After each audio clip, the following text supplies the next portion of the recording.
get in there and not be dirty. Sorry, excuse me. So yeah, it was, his lines were really good with, like, in the respect of I couldn't really run up the inside, but he kind of controlled it, but also was carrying momentum. So I had some good spots, he had some good spots, and you're kind of just playing a waiting game a little bit for me, but then it got late and it's like, oh shoot, you got to get going or you're going to run out of time. So yeah, tried to play it the best I could, but it was hard to not make a mistake. And I think, if we look at lap times, I mean, we were within a few tenths every single lap, and that's it's fun when you have races like that, but it's almost like a game of chess. Andrea Ruggiero Moto now. Chase, you started doing a triple-double in the small rhythm before the whoops. When did you pick that up? I saw Levi do it in practice, and I knew that there was only so many lines on this track that you could really, there wasn't really any lines that anyone else was not doing, so I saw no one was doing it, and I kind of just saved. I didn't do it in the heat race. I was just hoping that people wouldn't pick up on it, and no one really did it in the 250 main either, so I was like, I think everyone's going to kind of sleep on it and go to the normal line. And ended up I needed it because I made a lot of passes there, and it was nice. I saw, after they took the quad out, I talked to actually the Ross, the track guy, after the last practice, and he told me that Levi did it. I'm like, okay, I'm going to go back and watch, and saw it and just kind of saved it for the main event. Sir? Alex Heckman, AMA D14 News for Chase. You mentioned that that triple-double really helped you make a lot of passes. Was there anywhere else on the track that really helped you work through the field? Obviously, it wasn't, you would have rather won, but still an incredible ride through the pack.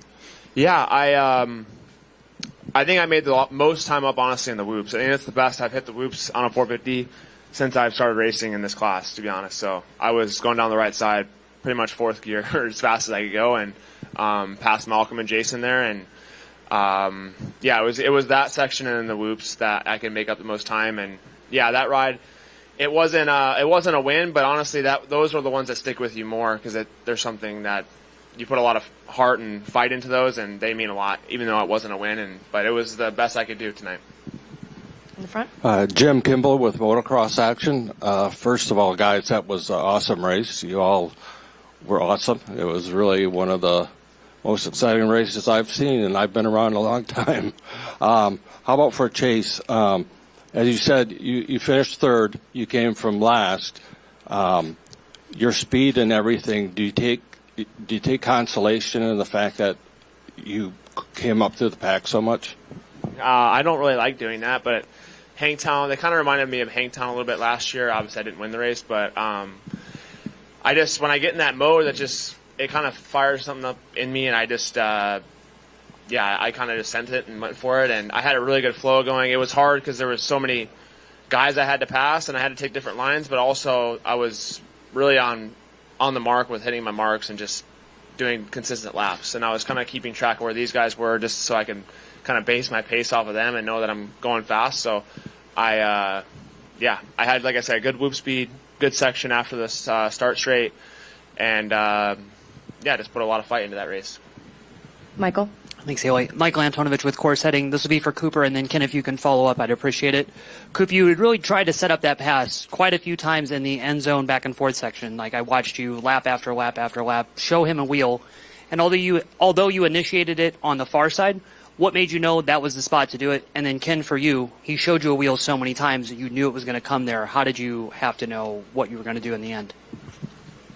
It started to get difficult, that 3 in, and I kind of caught that lap when Kenny had the lapper incident. Like, I did it that lap, and I was like, oh, okay, this could be an opportunity, because to hit it correctly, at least the left back onto the straight, you leave the door quite open. But that's the fast way around. So it was kind of like a road race section right there where you kind of want to go out and in, and you really want to set everything up. But with that being said, you had to be close enough to make it happen, or it wasn't going to happen. I think the track, like Chase said, was a good track, but there wasn't much separation in the fact of different lines or different options or stuff like that. So, yeah, just kind of patience and seeing where you could or couldn't make a pass. And I felt comfortable, obviously, like where I was. I felt like when I needed to, I could make up some time. And, so I think that just was kind of the point that I picked out.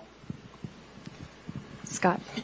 Oh, I apologize. It was a tough one just because the turns, they were quite open, right? And if you're up front and you have a little bit of a gap, like you want to sweep them as good as you can to carry momentum and stuff. But then when somebody's really close, you're kind of gambling with that option, you know? So, if he, which I figured he would, if he because like even after the finish line, I went really wide on the landing and I felt like I missed all the bumps. So that was really good. But then if I protect the inside and he obviously is behind me, so he sees that I'm going right there. It's just, you know, what do? You know, it's sometimes better to be in second, right, in those kind of situations, you know. But like I said, I gave it everything I had, and I didn't let anything confuse me or trip me out or anything. So I just hung in there, and I still, you know, it's a great rebound from last weekend, and we only made up 2 points, which is a bit of a bummer, but this season is still long, and as long as I'm in it and I'm battling and I'm leaving everything on the track, give it my best, I don't know, I'm fine with it. You know, we hopefully down the road, you know, the tables will turn and I'll get a win, you know what I mean? So still happy with the racing, and it was a good battle, and it felt like old times. Thank you, Ken. Sorry to step on you again there at the start of the question. We're going to open it up to our online media, starting with Jamie Guida.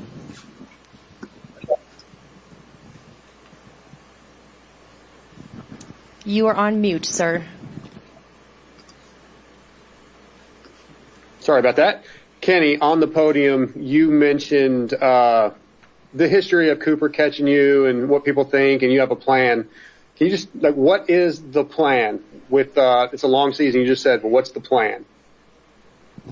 The plan is to not lose your mind and stay in it, honestly. And that's what I did. I just went as fast as I could. But honestly, like in some of the turns, I wasn't quite riding as loosely as I wanted to, so I kind of had to pick my battles as well, because I want to make it all the way to the end. And so I just kept looking forward and didn't really worry about what was going on behind me. And even though you have to be aware of what's going on in a way, you know, but I didn't let it freak me out or anything. So I knew it was going to be a battle all the way till the checkered flag, and I just gave it everything I could. And I handled it the best of my capabilities, and we're just going to go back and keep putting in work and just see if I can up the intensity even a little bit more for longer.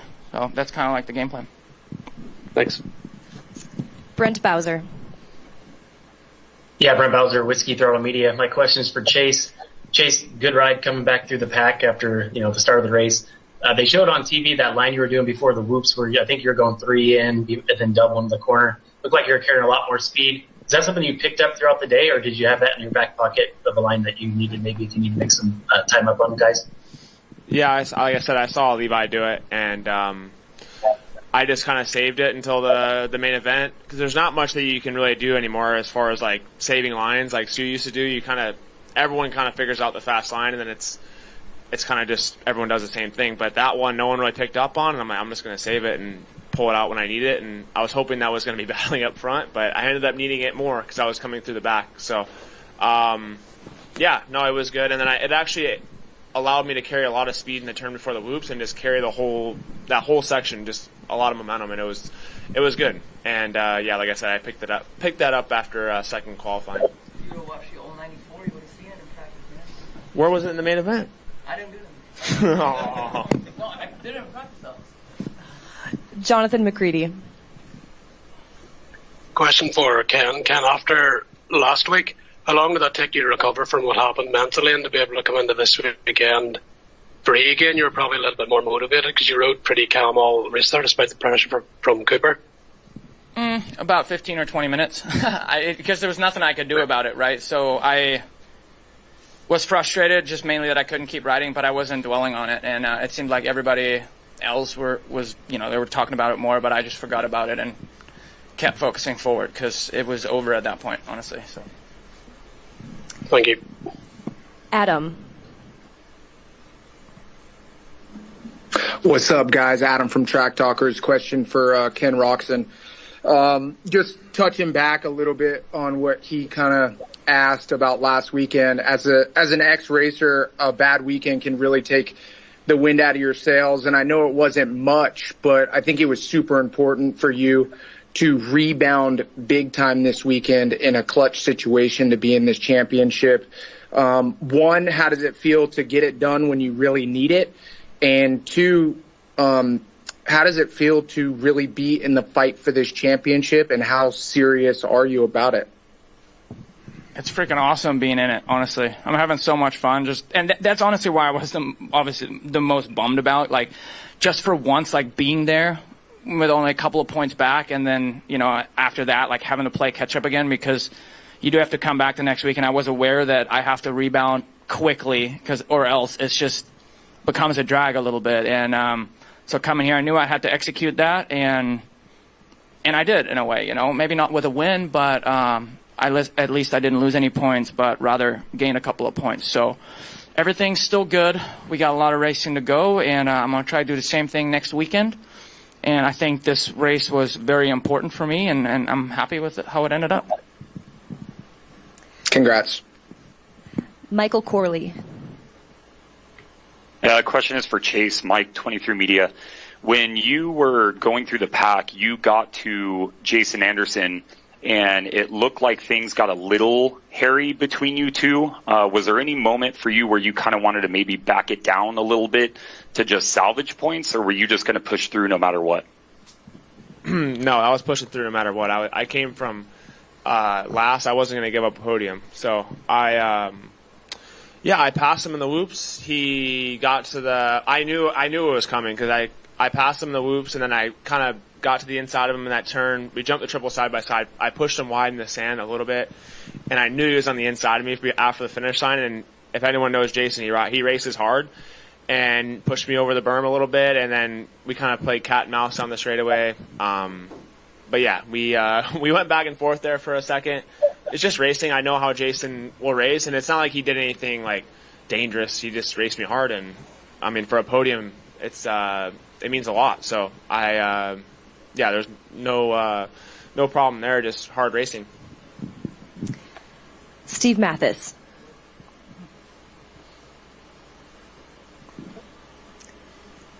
And he may have left, so we'll move on and try to come back to you. He's over it. Alex Gobert. Yeah, thanks, Alex Gobert, MotoOnline.com. For Cooper, it seems like you've been building into this championship each round. What would you say is the biggest step forward for you now versus Anaheim 1? Is it your health, fitness, or has there been progress with the bike as well?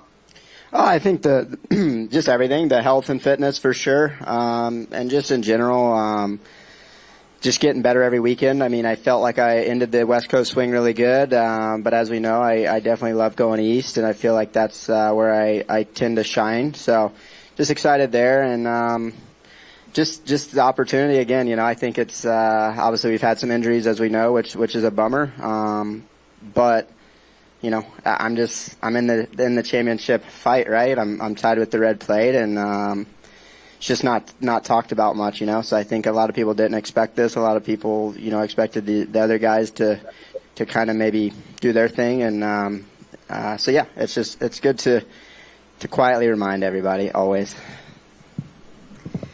And I have time for one more. Is Zach Newberry still on the line? Yeah, I'm still here. Zach Newberry, Transworld Motocross, motocross.com. For Cooper and Kenny, it seemed like through halfway through that race, the whoop section became either jumping or skimming. Y'all were skimming the majority of the time in the beginning, but there towards the later stages, y'all were kind of going back and forth. Can both of y'all speak on that, and which kind of the line was better, or were you kind of just situational, just trying to figure out as the race goes? Yeah, they got tough. I mean, they weren't that big of whoops, but just very edgy. So you'd hit them one lap, no problem, and then the next lap I felt like I'd hit the same line, same everything, and I'd get kind of like a kick or a swap or something. So once again, you're kind of searching a little bit. You're trying stuff. You know, I was skimming and jumping left, right, and I picked up on the left-hand side skimming really well, but then you're on the left going into a right-hander with not much options. So, yeah, it was more just kind of searching, and there at the end just kind of making sure you didn't make a big mistake to allow, at least for me, Kenny to get around me again.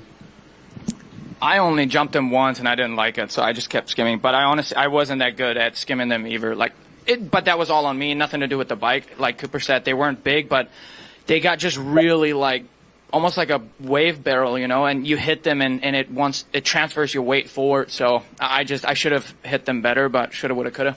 I only jumped them once, and I preferred skimming. Thank you, gentlemen, and congratulations. We'll see you in Arlington. This is Cooper Webb, Ken Roxon, and Chase Sexton, your 450 top 3.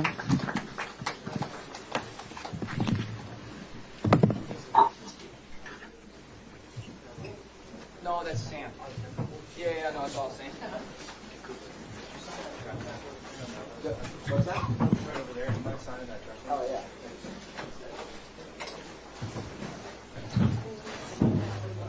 He's going to sign the trash bag. I thought he said trash bag. I was like, what? You have a Sharpie somewhere? Oh, man.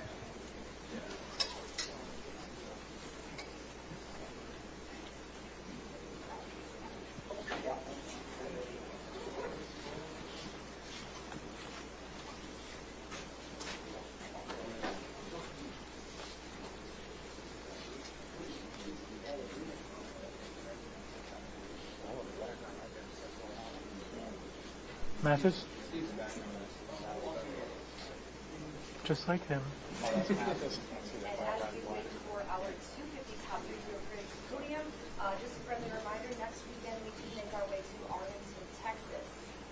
So we look forward to seeing you all there next weekend in Arlington, Texas for the following round. You can find tickets and more information at supercrosslive.com. And with that, it's my honor to introduce to you our 250 top 3, Levi Kitchen, Max Anstey, and RJ Hampshire.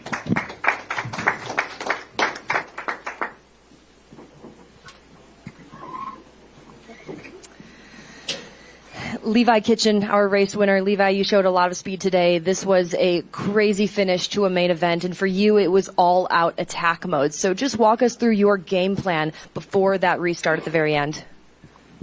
Yeah, that was kind of a crazy one. Obviously, I didn't have that drawn up exactly. So I just knew that me, Max, and RJ were going to probably be bumping bars. So I tried to just pick out a spot, and I knew that that 3 in the back was really hard and you had to go really wide. So I ended up getting close enough to try to make it past there and made it stick and tried to get away and was able to just get away enough to where I don't know, it was chaos, but it was also tough because we just raced for 14 minutes or whatever, and then, you know, your heart rate comes down and you're kind of a little winded. So overall, though, I'll take it. I mean, it's not really how I would like to win, but it also, last weekend, I was kind of on the other side of it, too. It wasn't a great one either, so yeah, I'll take it. Congratulations on the win. Levi Kitchen will open it up with questions to the media. Andrea Ruggiero, Moto Now. Max, you handled the situation with class, but no doubt it was frustrating to lose that 7-second lead. Were you expecting a staggered start, and what was your mentality going into it?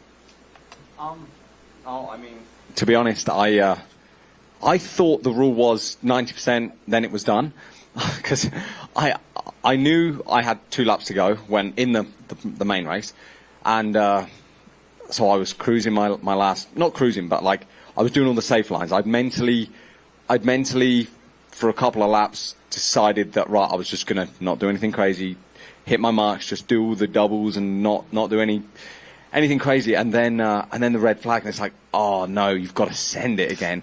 And I called on the radio to the guys on the team. I was like, where shall I go in the sand? Because I knew that was going to be a point, and I'd only taken outside the whole main, and it was just a safe line for me. It might not have been the fastest, but I was like, all right, it was a little blown out by the end there.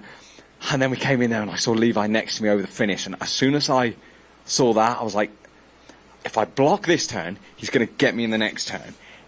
But then I've got RJ. It was such a situation where I was like, I was trying to defend, but the turns were very open. Even on track walk, I thought, right, these bowl turns are very open. So I was in the worst situation there.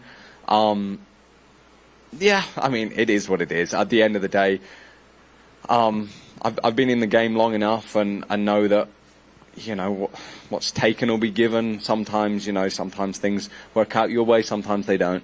I'm pleased in a way that, you know, I didn't do anything silly in those last few laps. I still came out of it in a second. good points. And at the end of the day, like, it was still a really fun race. Like racing with Levi in the heat and things like that. I feel like, I might be wrong, but I feel like I got a good version of these two guys up here. You know, a better version obviously than in Tampa, and it was fun. It was good racing. You know, it was tight. It was hard, and I was just, to be honest, pretty happy that I was able to run that pace and feel comfortable at that pace. And I don't know, it was good. Mitch Kendrick, Racer X Online. Max, we'll stick with you real quick. You mentioned battling with Levi there at the end of the race. When you have to restart, everything's going through your mind, like how the race is going to be restarted. You're kind of exhausted because it's almost the end of the race.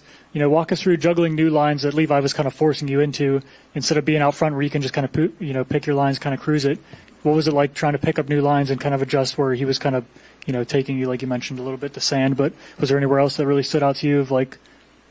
Yeah, it was not ideal. No, I felt like what's that Formula One race? Where Max Verstappen and Lewis Hamilton at Abu Dhabi last lap with all this chaos going on. I was like, oh no! I sat there on the little restart thinking I've got two really good sprinters behind me from my experience of watching the races and speed, solid guys.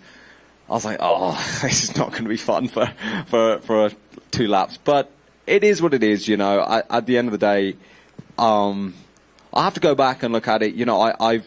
I've worked a lot on passing and defending. I rode a lot with Barsha last year and was actually trying to work on those things. It's just, and I feel like we are all very respectful. It was a tough situation. I don't know how I could have blocked and kept still the speed. That was the thing. Like there was a few areas on the track where I had to block, but then I was jeopardizing the next section.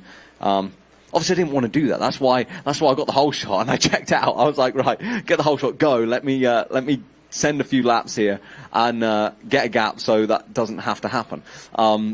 So I felt like I did my job, but of course that situation was tough, but yeah, it is what it is. Scott Yarjo, Moto Now. Another question for you, Max. You mentioned on the podium a phone call with Bobby Regan.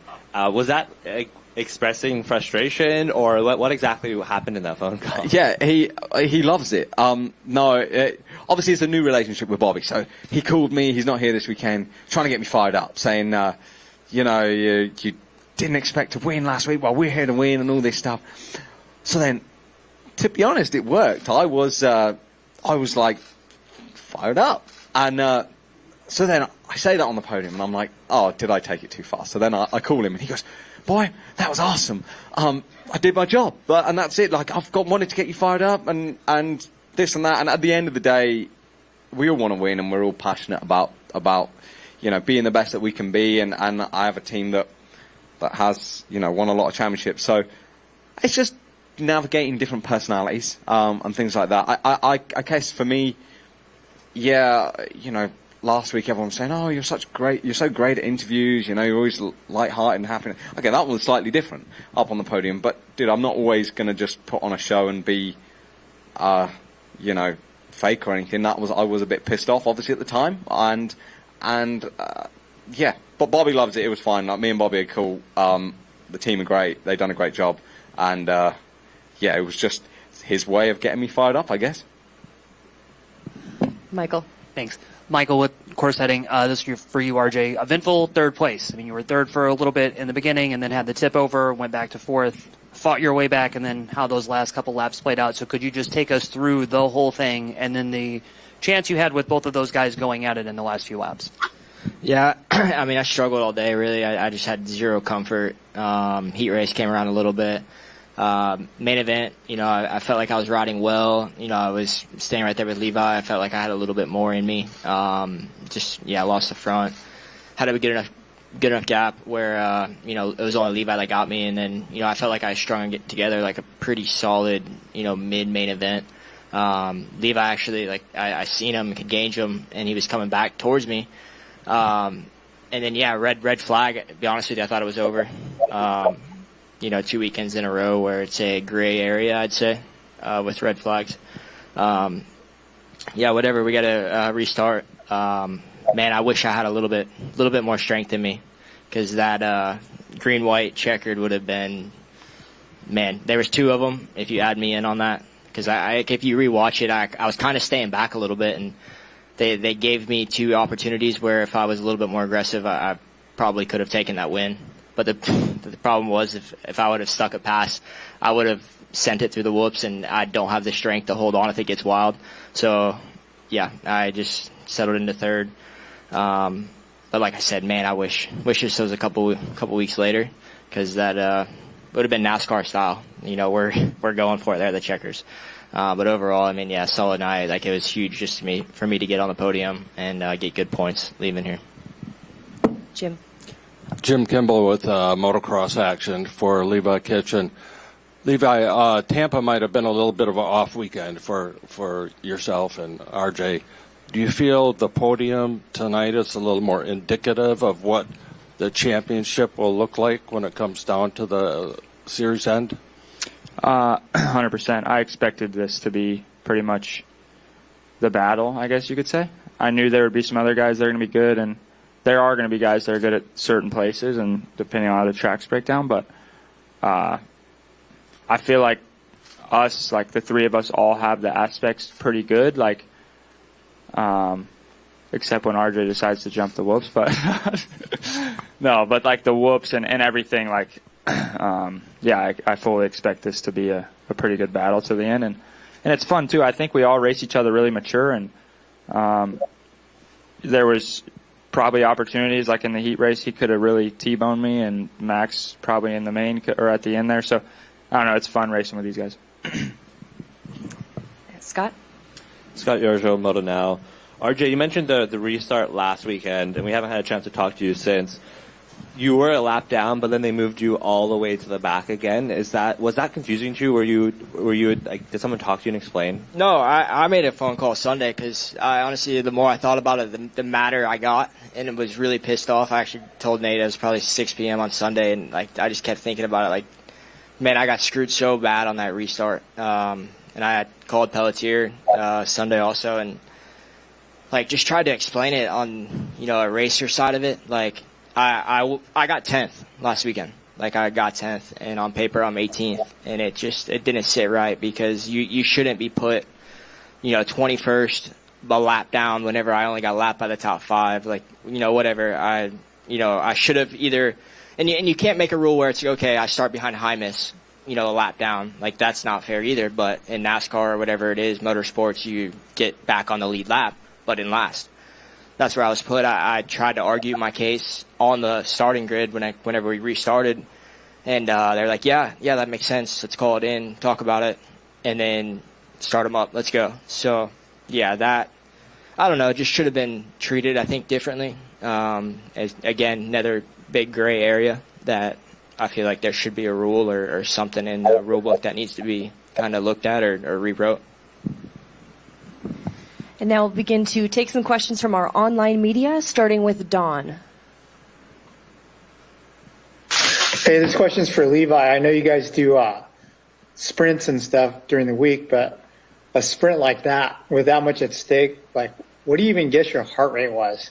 And then, had you settled in for a second, you know, the way Max pulled away from you before the restart, and or were you trying the whole time to catch him?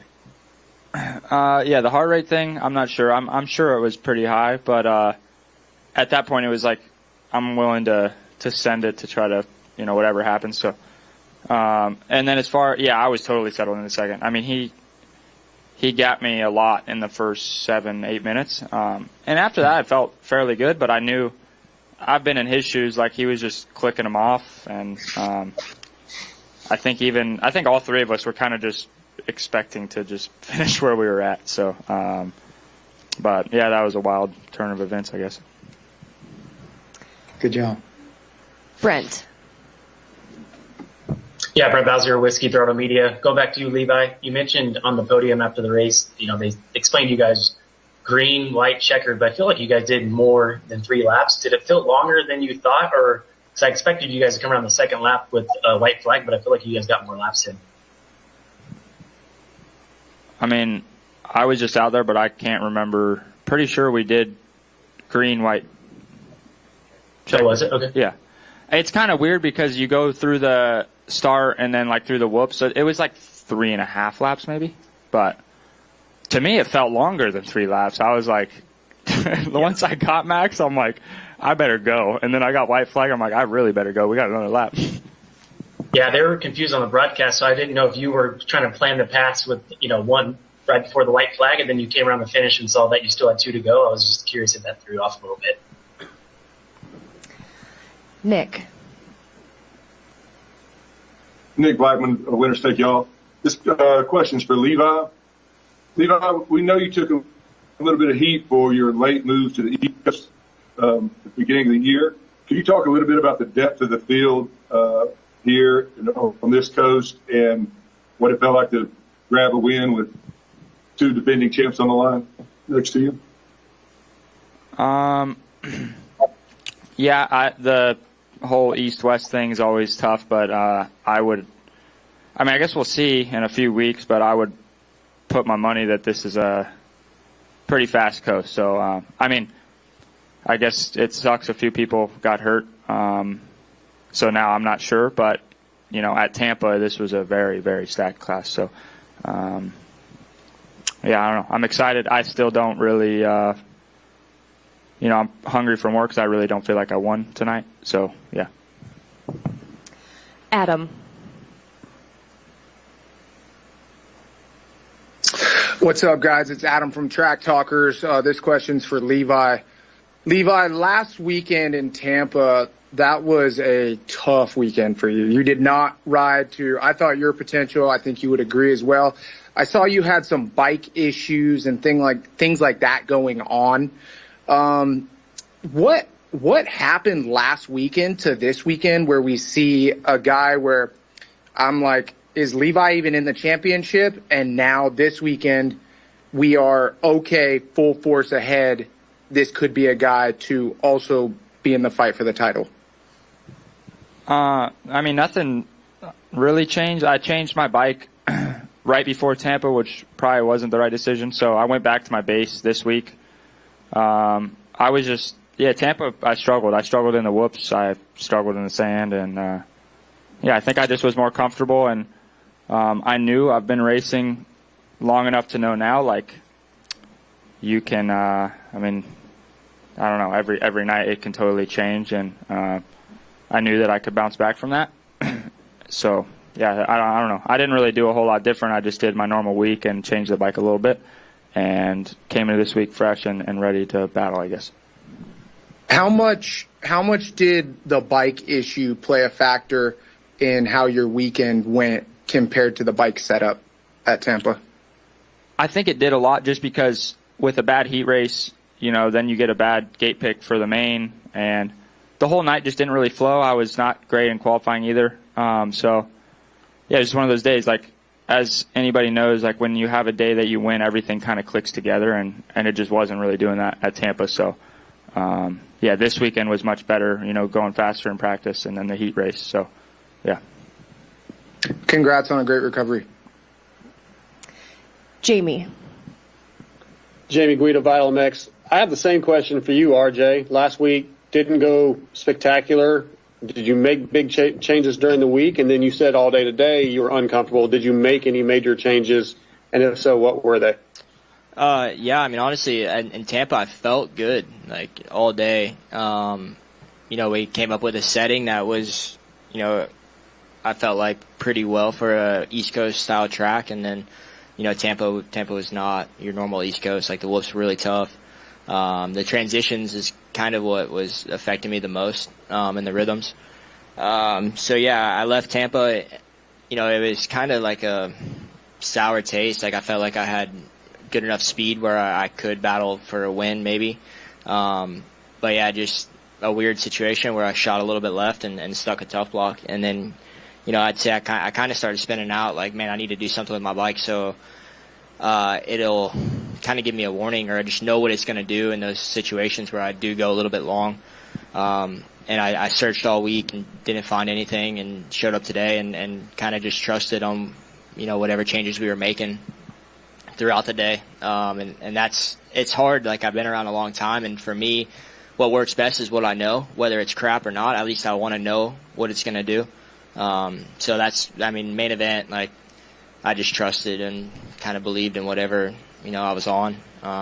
We made good changes, I felt like, for the main event at least. But we kind of have a plan now moving forward. Like, it's all on me. Like, I didn't have a great off season, didn't test much. They came up with a setting, and that's kind of what I had, and felt like it was good. But now we're going to spend some time testing a bit, getting it better and getting me comfortable. And once we find that, like, man, I'm going to get a lot stronger. And like I said, hopefully it doesn't happen again, that we have a red flag like that, because it'll be interesting if there's actually 3 of us, like, actually fighting for it.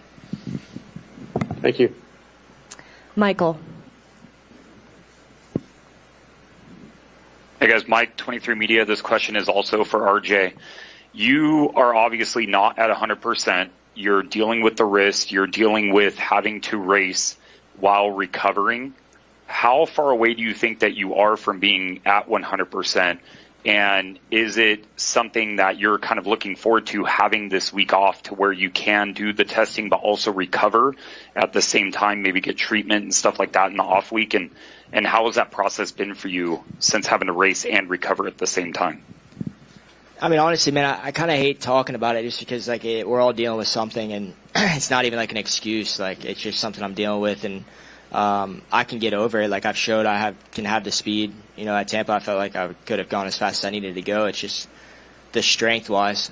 So we have these 2 weeks now, and I think once we have that comfort back where I'm riding, that's going to change so much. Like, man, I was fighting it so bad in the main event, in the whoops. Like I said, there's a couple of times where it got hairy, and just the chop in the corners. Like, it takes a lot out of me right now. Each week, though, I'm going to get stronger. Like I said, we have 2 weeks now. Daytona's going to be a rough, gnarly one. But I expect to probably be, 10 to 20%. I'd say better than what I was this weekend. I have time for one more. Alex Gobert. Yeah, thanks, Alex Gobert, motoronline.com. For Max, have you had a chance to replay that restart in your head by now? And is there any one thing that you would do different, if you could have another go at a restart? I don't know. It was tough because I haven't watched it back, but in my mind, really, I kind of had the most to lose in a way. I've got the red plate, and I had a little bit of, and also, it sounds bad, but I saw Cameron down, and I was like, right, he was second in the championship.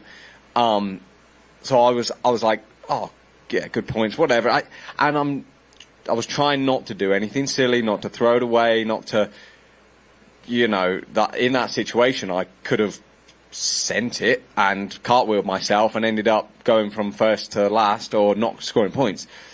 So it came back to my whole goal of the championship, or the whole goal of the way that I do things, is trying to be consistent and solid and take what comes. In that situation, I didn't feel the level of risk was a little too high for me to start T-boning people. I could have gone down, could have damaged the bike, we were passing, we were pushing hard, but it was a very tricky situation because still at the back of my mind, I didn't want to do anything silly. It wasn't like that was for the championship and I'm gonna just absolutely die or win. It was like, okay, I'm happy with a podium.